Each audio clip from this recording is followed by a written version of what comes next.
I made the decision against all odds, broken ankle, can't walk, to jump out of a plane.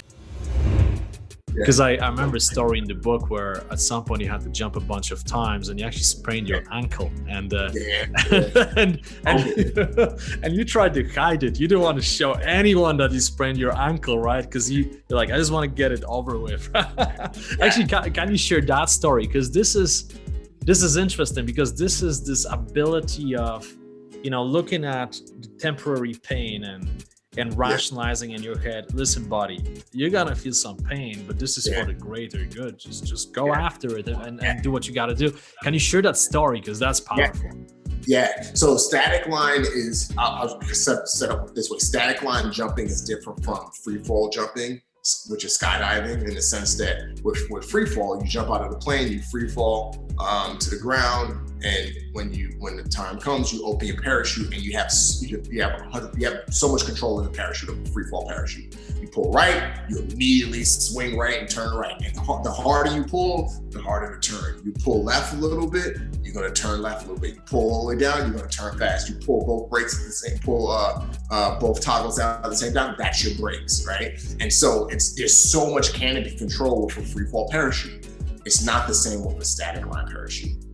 With a static line parachute, there's a static line. There's a line that's connected from your parachute to the plane. It's this hook, and you hook into it. And as soon as you jump out of the plane, obviously gravity pulls your parachute out and open, and it opens your parachute. Right, so as you're falling to the ground, you have a parachute over your head. You immediately have a parachute over your head. But because they make these in mass, and in part because they're made for mass insertion and minimal training for the operators, there's not a lot of control on the canopy. So you could pull down as hard as you want to pull down, and you're barely going to move, right? And so because there's no brakes, there's two things you have to do as you're getting ready to land and as you land. The first thing you have to do is you're getting ready to land, you have to make sure that you're in the wind. Because when you're in the wind is pushing against you as you're coming toward it. It slows you down a little bit. But then also you have to do what's called a PLF, which is a parachute landing and fall. You have to fall in a specific way in order to make sure you don't break anything. This is how archaic the system of insertion is, where you have to do these two things in order to make sure you don't break a bone. Yeah. Right? A lot of guys break ankles, break bones, sprain it, all kinds of stuff happens to them. And so on my first jump, I jump out of the plane, everything goes fine, parachute opens, hit the ground. On my second jump, I jump out of the plane. I was the number one. My memory serves me right. I was the number one guy. So you have 1, 2, 3, 4. There's 4 jumpers in the stick, and it goes by weight, right? And the sticks even go by weight. So you're not going to be if I'm 200 pounds. Most of the guys in my stick are going to be between 195 and maybe 205, right? We're going to be around the same weight, right? Other sticks, I'm not going to be in a stick with a guy that's 165 pounds, right? So you have 4, right?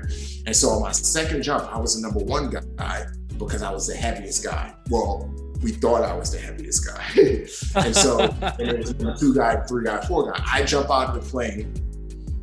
The number 2 guy jumps out of the plane. I'm falling.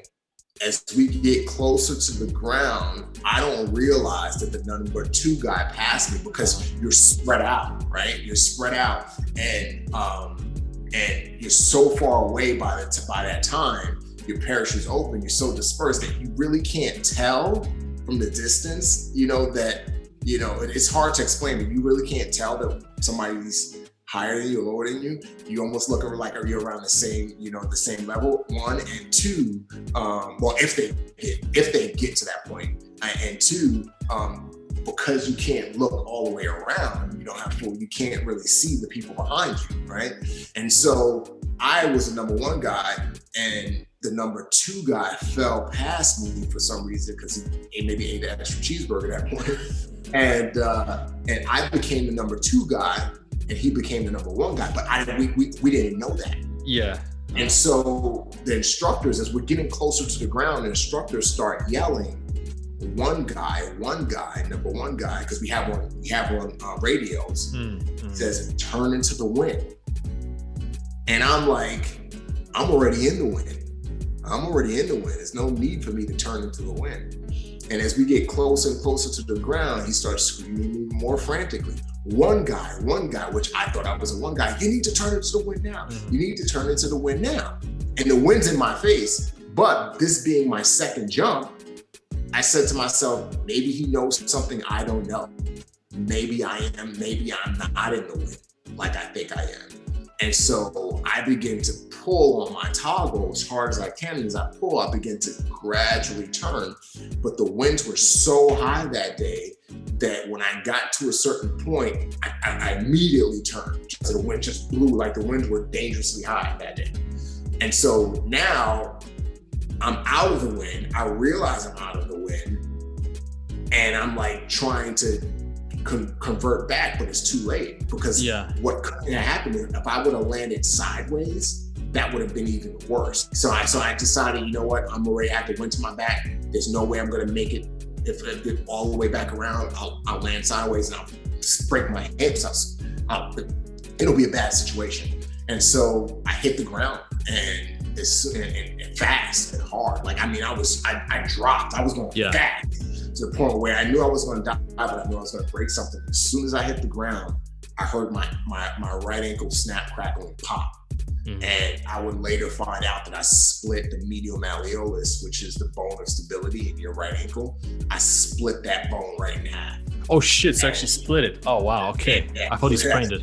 No, I split the bone. I split the bone right now. Holy shit, that's crazy. And considering this is what happened after, but I'll let you. Yeah. And so like I got up, and me being I was a medic, so I knew that it was broken immediately. And I got up and I tried to like walk, and the bone would slip and I would collapse. It was excruciatingly painful.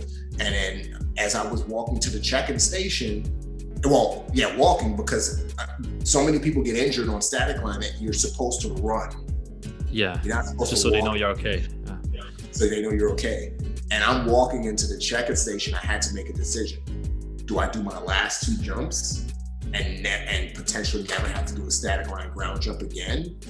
Or do I report my injury, go to the hospital, not be able to walk for 4 months, start static line all over again, and have to do, 4 jumps and potentially break it again, right? Yeah. And so going back to what we said earlier, when you're doubting yourself, what do? You just do what you feel best to do.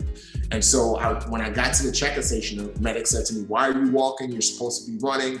Did you hurt yourself?" And I said, "Yes, I sprained my left ankle." That's probably where you got the sprain part. Yeah. Got you. I told her I sprained my left ankle. Here, my right ankle was broken, but I told her I sprained my left ankle. And she said, "Well, take off your left boot." And she took off my left boot. She examined. She was like, "Yeah, there's some swelling there, but you should be fine." It was a genius, by the way, the way you played it. Yeah. I was a medic, so I knew how to play it. Yeah. And she cleared me. And when I got on the bus, I told all the guys, I said, "Listen, my ankle's broken. Help me. You guys got to help me hide this. Help me get through these last 2 jumps." And when we got back, they were all like, "Hey, Roger, that we got you covered." When we got back to the hangar to repack our parachutes, the instructor said, "Hey, we're canceling the last 2 jumps of the day. The winds are dangerously high. They're way too high. We don't want guys to get seriously injured," which was too late at this point. and at that point, my heart sunk because I was just like, "Oh my God, I got to carry this broken ankle around with me for another 24 hours." And long story short, I came back the next day.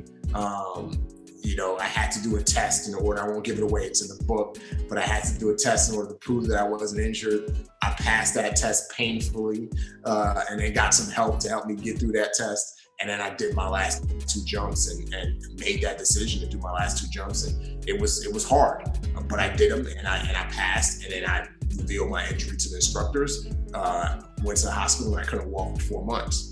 But I graduated from static line jump school. And it goes back to determination. It goes back to, hey, here's this goal.